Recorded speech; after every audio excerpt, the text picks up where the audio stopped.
Resistance তৈরি হবে, উত্তরা থেকে যে প্রতিরোধ তৈরি হবে, সেই প্রতিরোধের মুখেই আওয়ামী লীগ এবং নতুন কোনো ফ্যাসিস্ট দাঁড়াতে পারবে না। 5ই আগস্টের পরে সেই সংস্কারের পথে, জুলাই সনদের পথে বাধা হয়ে দাঁড়িয়েছে বর্তমান সরকার, বিএনপির সরকার। যিনি পালিয়ে যায় তিনি দেশে ফেরত আসার জন্য পালিয়ে যায় না। শেখ হাসিনার যদি সৎসাহস থাকতো, সে দেশে থেকেই বিচারের মুখোমুখি হতো। সেই 5ই আগস্ট সে পালিয়ে গিয়েছিল এই দেশকে রেখে, তার নিজের দলের নেতা কর্মীকে রেখে, কারণ যে সে সেফ এক্সিট নিয়েছিল। এই দেশের পুলিশ, ছাত্র জনতা সবাইকে বিপদে ফেলে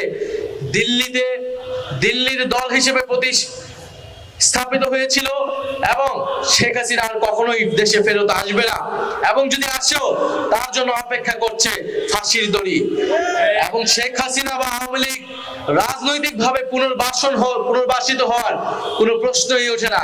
শেখ হাসিনা এবং আওয়ামী লীগকে পুনর্বাসিত হতে হলে পুরো বাংলাদেশ নয়, এই উত্তরা থেকে যে রেজিস্ট্যান্স তৈরি হবে, উত্তরা থেকে যে প্রতিরোধ তৈরি হবে, সেই প্রতিরোধের মুখেই আওয়ামী লীগ এবং নতুন কোনো ফ্যাসিস্ট দাঁড়াতে পারবে না।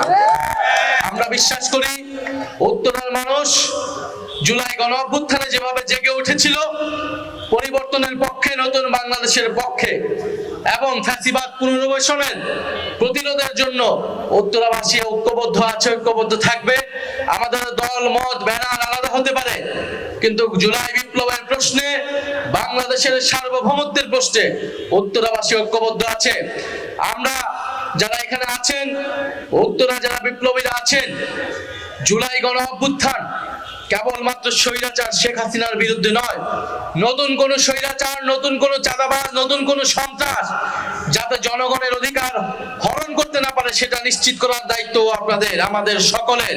ফলে এই উত্তরায় যাতে কোনো ধরনের চাঁদাবাজি না হয়, কোনো ধরনের সন্ত্রাস না হয়, কোনো ধরনের মাদক কারবারি না হয়, সেটা নিশ্চিত করার দায়িত্ব এই উত্তরাবাসীর, উত্তরার বিপ্লবীদের। কিন্তু আমরা জানি এখনো উত্তরায় বড় বড় মাদকের সিন্ডিকেট রয়েছে, উত্তরায় এখনো চাঁদাবাজি নির্মূল হয় নাই। কারা এটার সাথে জড়িত আপনারা ভালো করেই জানেন। ফলে আমরা আশা করব উত্তরার স্থানীয় প্রশাসন মাদকের বিরুদ্ধে, চাঁদাবাজের বিরুদ্ধে এবং ফ্যাসিস্টদের বিরুদ্ধে তারা কঠোর পদক্ষেপ নেবেন।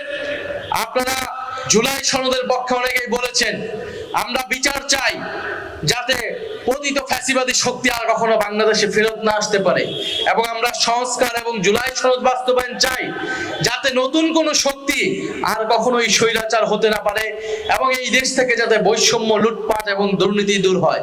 কিন্তু আমরা দুঃখের সাথে দেখছি 5ই আগস্টের পরে সেই সংস্কারের পথে, জুলাই সনদের পথে বাধা হয়ে দাঁড়িয়েছে বর্তমান সরকার, বিএনপির সরকার। এবং তাদের নিজেদের যে প্রতিশ্রুতি ছিল 31 দফা, যেই দফাতে তারা সংবিধান সংস্কার কমিশনের কথা বলেছিল, অর্থনৈতিক সংস্কার কমিশনের কথা বলেছিল, তারা সেই দফাগুলোর সাথেও প্রতারণা করছে। তারা সংবিধান সংস্কার কমিশন করেনি, তারা এখন সংবিধান সংশোধন কমিটির নামে জনগণের সাথে প্রহসন করছে। সংবিধান সংশোধন কমিটি শেখ হাসিনাও করেছিল, সেই সংশোধনের পরিণতি কি হয়েছিল আমরা দেখেছি, তার সুফল বাংলাদেশের জনগণ পায়নি। এই সরকার যদি সংশোধনের নামে নতুন কোন পায়তারা করে, তত্ত্বাবধায়ক সরকার ফিরে এসেছে, কিন্তু তত্ত্বাবধায়ক সরকার কিভাবে গঠিত হবে সেই রূপরেখা এখনো তৈরি হয় নাই। ফলে সেই রূপরেখা তৈরি হয়েছিল ঐক্যমত কমিশনে। আমরা বিএনপি সরকারকে বলবো, আপনারা দ্রুত সময়ের মধ্যে গণভোটের, গণরায়ের আলোকে জুলাই সনদ বাস্তবায়ন করুন। নোট আউট ডিসেন্টের আলোকে জুলাই সনদকে কলুষিত করতে গেলে সেটা জনগণ মেনে নেবে না, বিরোধী দল মেনে নেবে না। গণ আন্দোলনের মুখে আপনাদেরকে